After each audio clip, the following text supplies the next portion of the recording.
Assalamualaikum warahmatullahi wabarakatuh. Ini teman-teman, aktivitas pagiku ya teman-teman. Bangunin bubos tuh, alias pasienku dibawa ke kamar mandi. Dan tadi sudah aku suntik ya teman-teman, di kamar mandi suntik bagian perut sebelahnya pusar ya. Dan habis itu aku kasih minum air putih hangat, aku kasih garam sedikit teman-teman ya. Terus habis ini aku menghaluskan obat. Nih ada 4 macam obatnya ya teman-teman ya. Nih 1 dan ini 2. Terus mana lagi ya? 2. Wah habisnya. Terus ini nomor 3. Terus nomor 4-nya ini yang tinggal dikit nih. Ini nomor 4-nya. Nah, jadi bubosku minum 4 macam obat dokter ya. Yang dulunya bubosku tuh minum obat dari pagi sampai malam ya, mau tidur tuh ada 12 macam. Sekarang cukup minum 4 obat saja ya. Yaitu pertama obat dokter ini yang aku haluskan ini, dan yang kedua ini kanduan, nggak tahu namanya ini kanduan untuk apa gunanya ya. Tidak ajak kanduan ini siapa kan? Ijing gak bensue ranho ajak tahuan lah. Ting ini. Ini teman-teman, bubosku makan kanduan ya. Ini badannya biar sehat. Dan habis itu teman-teman kasih minum nih obat otak ya. Ini yang kedua. Yang ke-1 obat dokter, kedua ini, terus ketiga. Ya, salah urutannya teman-teman. Begini urutannya ya. Kanduan, terus obat dokter, obat otak, terus minumnya vitamin nih. Vitamin. Tuh. Terus selingannya nanti dikasih madu murni sama ini vitamin.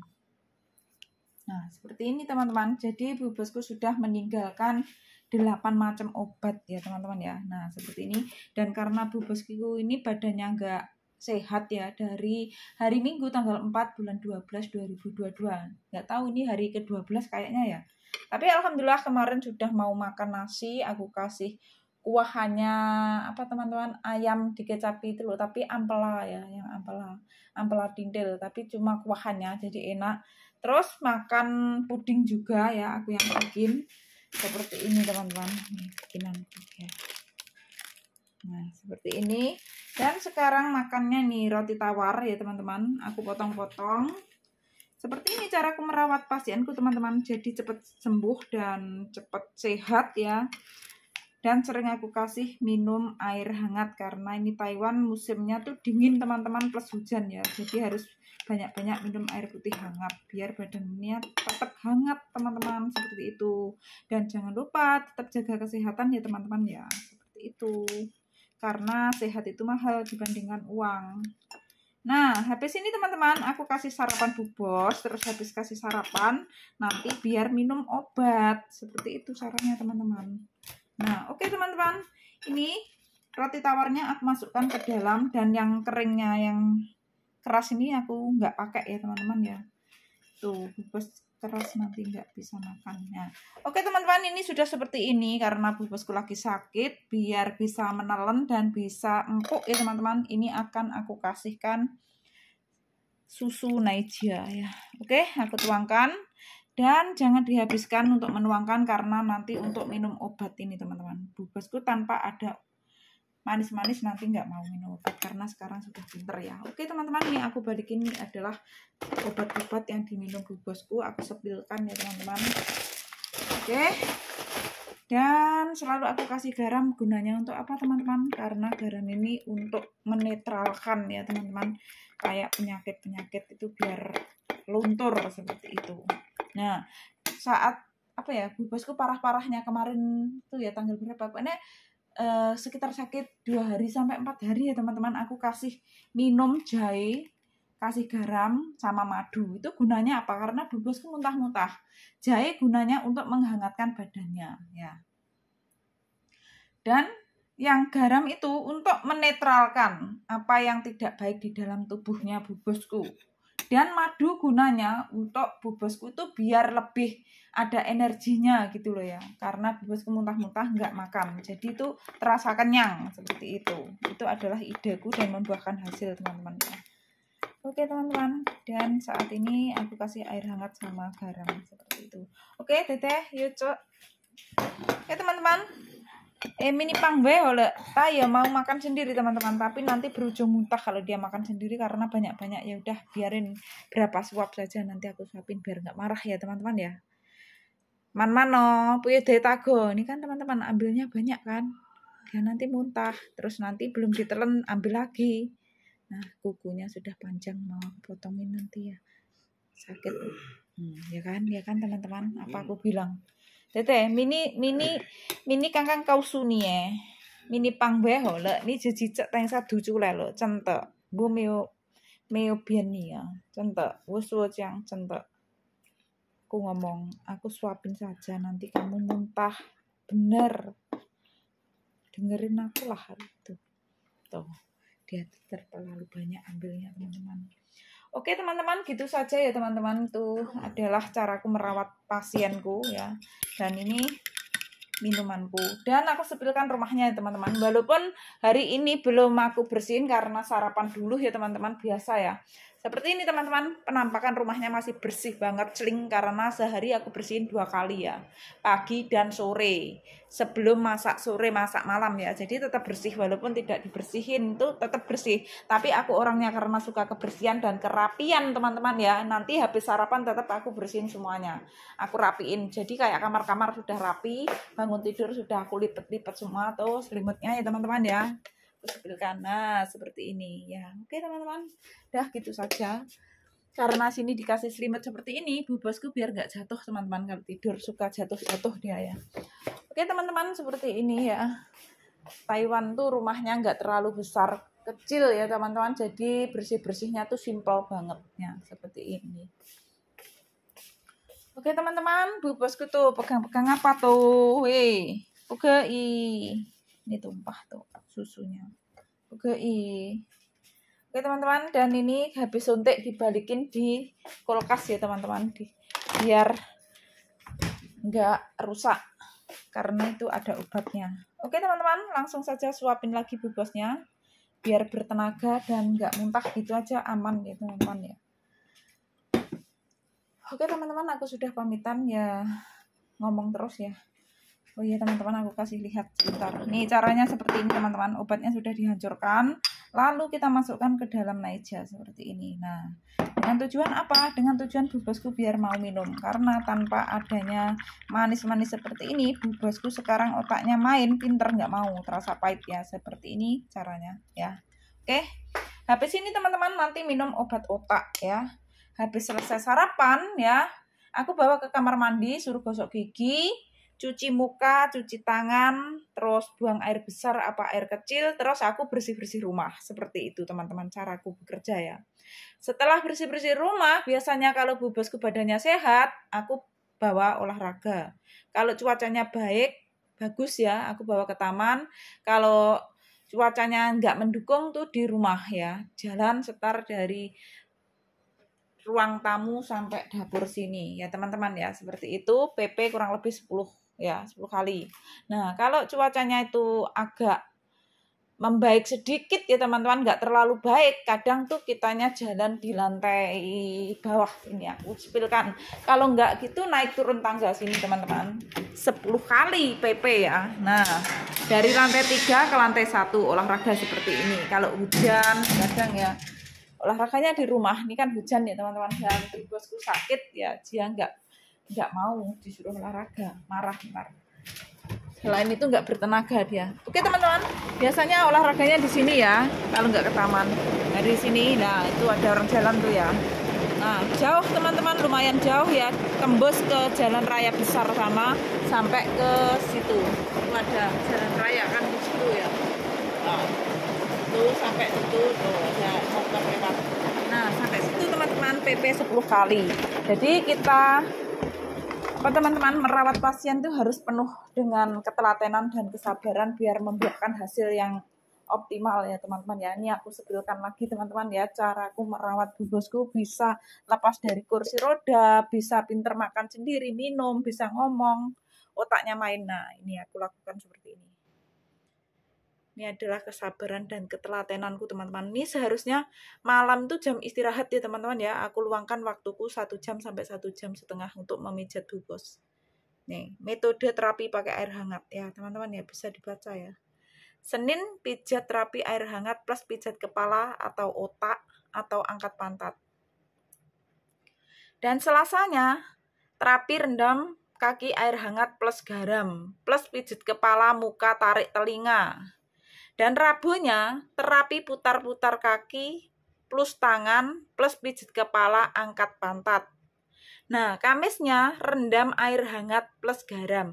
Kenapa hari Selasa dan Kamis aku mengambil yang lebih mudah, rendam kaki pakai air hangat plus garam? Karena di hari Selasa itu aku tugas dinas RS, pulangnya malam, jadi capek ya, jadi cukup merendam kaki. Nah, kalau pijitnya ambil di waktu yang tidak jadwal ke rumah sakit. Kita kan santai, jadi nggak capek ya, seperti itu. Karena sudah capek tugas di luar teman-teman ya, jadi cukup merendam kaki air hangat pakai garam. Hari Selasa Kamis tuh kan ada kan, nampak ya, hari Selasa rendam kaki air hangat plus garam sama pijit-pijit kepala, muka, tarik telinga ringan-ringan ya teman-teman ya. Dan hari Jumatnya pijat seluruh tubuh ya, atau pijat biasa plus pijat kepala. Pijat biasa teman-teman, seluruh tubuhnya ya, pijat kepala, otak, dan apa teman-teman, ya udah pijat biasa kepala sama itu, sama pijat seluruh tubuh.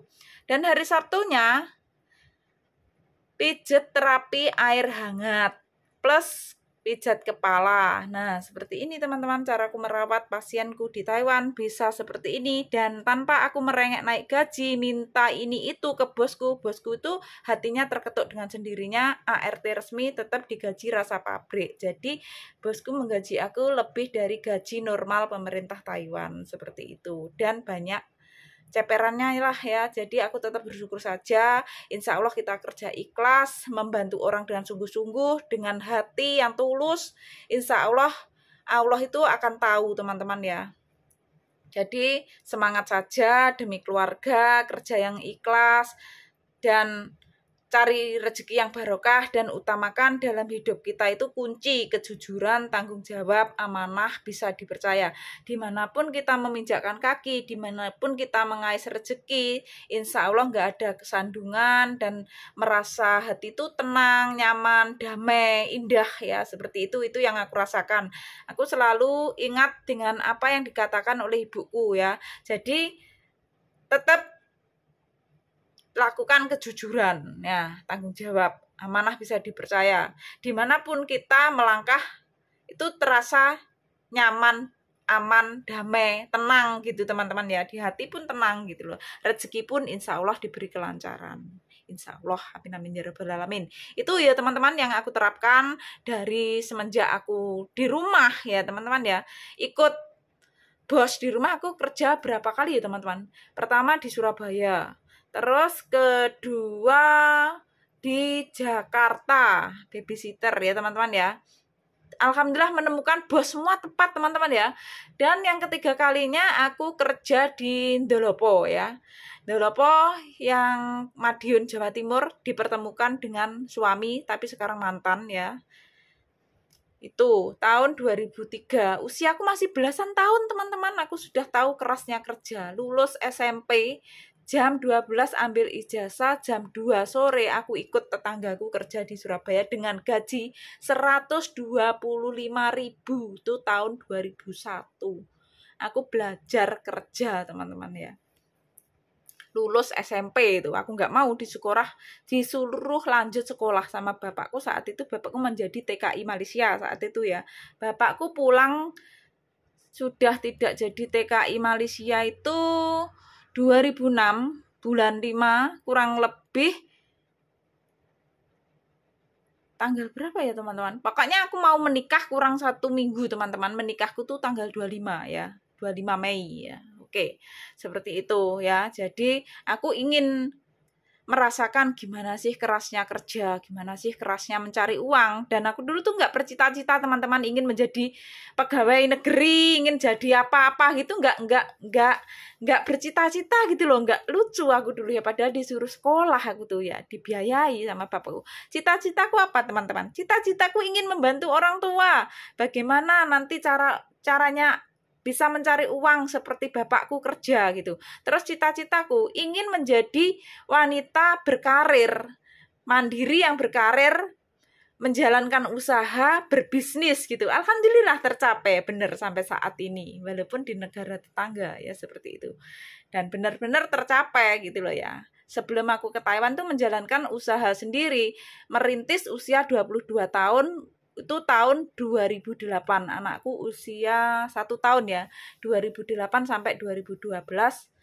Dari modal kepercayaan, modalku tuh sangat nol banget teman-teman ya. Ya, sambil nyuapin Bu Bos ya teman-teman. Ini udah aku ceritain ya itu tadi ya. Dan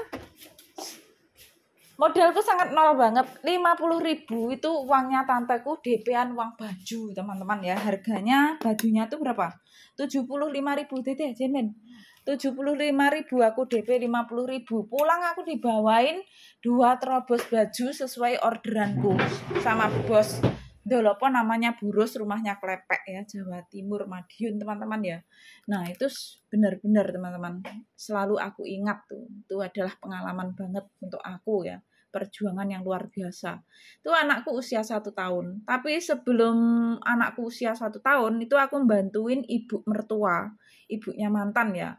Dari anakku usia 3 bulan ya, aku membantuin memproduksi, mencetak rangginan ya, rangginan ketan Dirgoyo mereknya teman-teman kalau mau beli ya silahkan beli di alamatnya ibu mertua ya.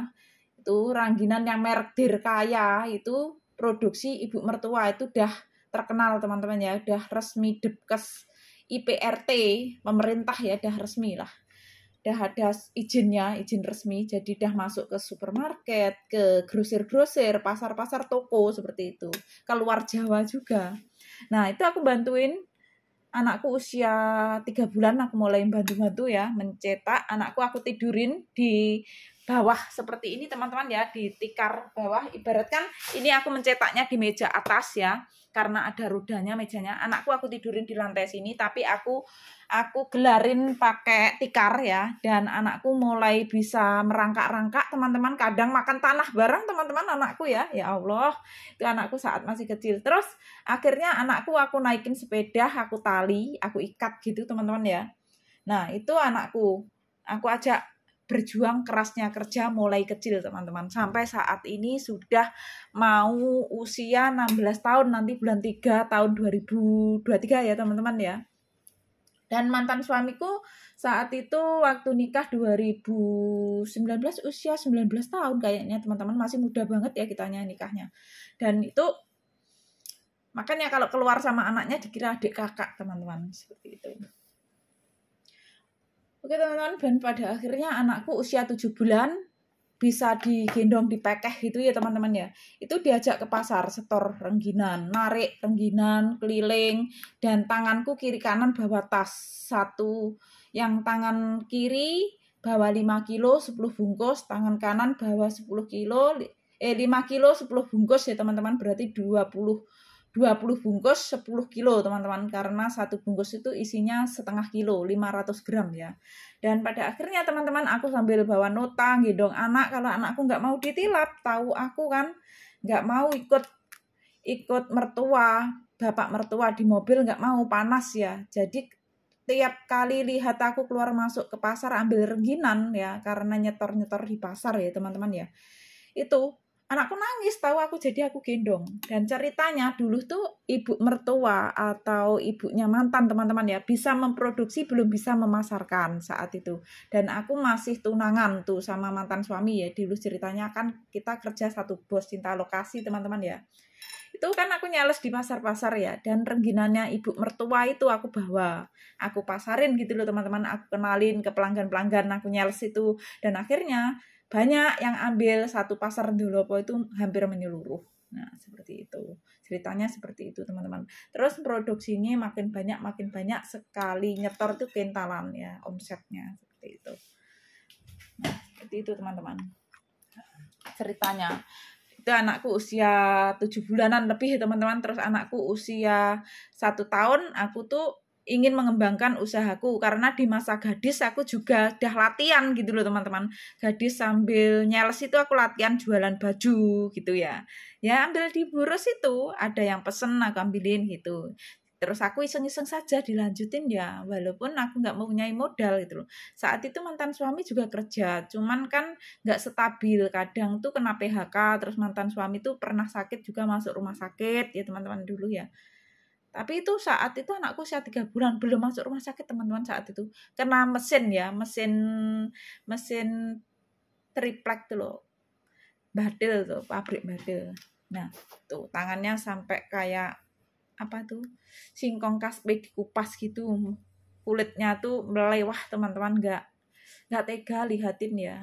Seperti itu. Dan akhirnya aku lama-kelamaan aku punya modal, terus mantan suami juga kerjaan mulai aktif, jadi kasih modal aku. Ya udah teman-teman, aku bisa berdiri sendiri, berkembang sendiri. Awalnya dari baju ya kepercayaan 50.000, aku pegang erat.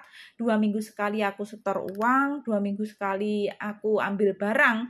Jadi setor uang sambil ambil barang, retur barang dan ambil orderan baru. Begitu seterusnya sampai benar-benar aku mempunyai modal bisa berdiri sendiri, menembusi tangan pertama seperti yang ditembusi bos yang aku ambilin yang ngasih kepercayaan aku itu. Sama satu bos jadinya kitanya. Terus yang di pasar itu kan aku ikuti, maksudnya aku ikut gimana aku mau ngambil gini boleh nggak boleh. Terus akhirnya aku nembusi rumahnya seperti itu. Pada akhirnya aku bisa berdiri sendiri, awalnya dari baju bisa menjadi sepatu, sandal, tas, aksesoris. Nah, begitu teman-teman. Jadi kehidupan itu bagaikan roda, kadang di atas, kadang di bawah. Jadi kita cukup bersyukur, motivasi yang terindah, yang positive thinking. Kita tuh bercerita, memotivasi, mengasih testi itu bukannya kita sombong pamer teman-teman. Itu adalah suatu apa ya? Suatu inspirasi, suatu kebanggaan, suatu bersyukur banget. Benar-benar gitu loh, perjuangan luar biasa dan benar-benar janji Allah tuh indah asalkan kita tuh sabar, ikhlas dan tetap bertawakal gitu loh ya maksudnya. Jadi cernaklah dengan pemikiran yang positif, maka akan terjadi yang positif juga pada kalian seperti itu ya. Itu menceritakan suatu kebanggaan, suatu syukur ya, ungkapan kata hati ya teman-teman ya, ungkapan kata hati bersyukur benar-benar lah. Janji Allah tuh indah gitu loh ya. Seperti itu intinya. Dan pada akhirnya teman-teman aku mempunyai modal bisa jualan macam-macam. Di rumah ada sembako, terus jualan sayuran juga aku ya. Sayuran bapakku kan panen sendiri kayak pete, bawang merah, kayak terong, kacang panjang tuh. Aku jual, nggak boleh dijual di bakul, di pedagang teman-teman ya. Jadi hasilnya tuh lebih banyak keuntungannya. Aku kelilingin di pelanggan-pelangganku. Nah, itu di rumah ada sembako, teman-teman. Walaupun dulu itu pas aku belum beli etalase itu pakai buffet ya. Buffet gitu loh, teman-teman ya. Terus ya ada minyak, ada kopi, lengkap lah ya sembakoan kayak toko itu, toko sembako. Walaupun tempatnya saat itu masih di buffet ya, teman-teman ya, buffet. Ya, pada akhirnya aku bisa beli etalase tuh ukuran panjang 2 meter, terus tingginya 1,5 meter kalau nggak salah ya. 4 sap itu. Nah, setiap hari lebaran teman-teman itu etalaseku full jajan aneka jajan lebaran ya. Di rumah ibuku yang depan tuh full daganganku, baju, sepatu, sandal, tas, aneka jajan lebaran. Sampai diantarin bapak mertua, kan itu dari kulaannya dari rumahnya mantan suami ya. Tuh diantarin bapak mertua itu sampai 1 mobil full teman-teman. Nah, diantarin ke rumahku dan aku kelilingnya pakai sepeda motor ya. Bawa box kiri kanan. Perjuanganku luar biasa teman-teman, usiaku 22 tahun saat itu. aku sudah benar-benar bekerja keras, tahu kerasnya kerja. Jadi ibaratkan pagi pegang uang, sore pegang uang, malam pegang uang tuh udah aku alami. Ibaratkan kere nggak mempunyai uang sama sekali sudah aku alami. Jadi nggak kaget dalam kehidupanku dimanapun posisinya. Cukup bersyukur saja gitu loh. Di saat kita di atas ya jangan lupa lihat di bawah. Saat kita di bawah jangan lupa ingat di atas gitu loh teman-teman. Ibaratkan seperti itu. Jadi itu suatu motivasi. Jadi yang melihat kontenku mohon dicermati semuanya, dicerna lah. Gimana ceritanya? Jangan ambil setengah-setengah. Jangan mengambil di saat apa ya teman-teman? Yang di saat kamu nggak suka ya carilah di saat benar-benar menginspirasi, benar-benar motivasi, pengalamannya luar biasa seperti itu ya. Karena banyak itu di konten-kontenku tuh pengalaman-pengalaman dari nol sampai dari benar-benar aku berjuang mati-matian sampai aku bisa, sampai aku terpuruk lagi, sampai aku bangkit lagi sampai saat ini. Luar biasa teman-teman, bukan perjuangan yang semudah untuk membalikkan telapak tangan saja gitu loh ya. Itu benar-benar wah kisah nyata realku yang luar biasa teman-teman. Walaupun pada akhirnya perjuanganku yang luar biasa berujung rumah tanggaku kandas, itu nggak apa-apa. Aku tetap semangat, tetap bersyukur saja. Karena apa?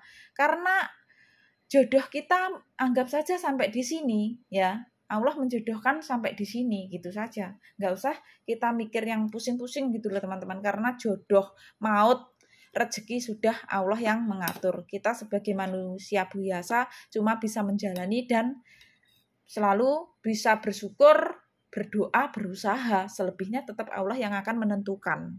Gitu loh teman-teman ya. Menentukannya gitu loh. Jadi rencana kita itu lebih indah rencana Allah gitu loh teman-teman ya. Seperti itu.